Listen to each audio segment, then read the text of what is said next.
Hallo, bist du Muslim? Ja, ich bin Muslim, Ramadan steht vor der Tür, bist du auch Muslim?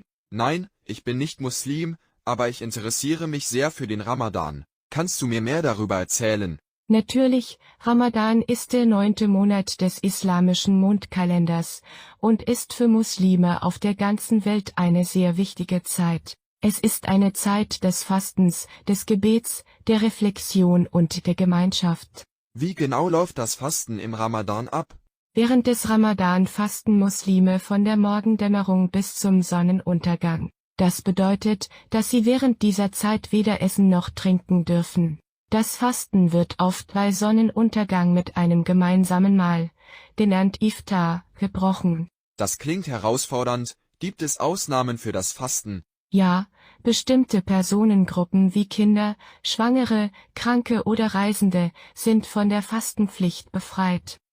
Sie können das Fasten jedoch nachholen, wenn es für sie möglich ist. Welche Bedeutung hat der Ramadan für Muslime?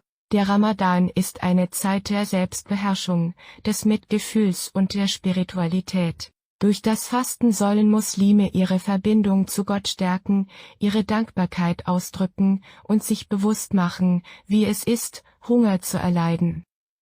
Das klingt nach einer sehr bedeutsamen Zeit. Gibt es noch andere wichtige Traditionen oder Bräuche während des Ramadan?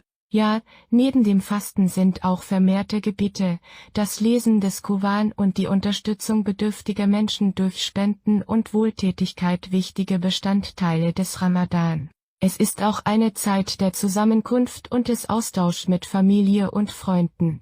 Vielen Dank für die ganzen Informationen. Ich habe jetzt einen besseren Einblick in den Ramadan bekommen. Sehr gerne, wenn du noch weitere Fragen hast, stehe ich dir gerne zur Verfügung.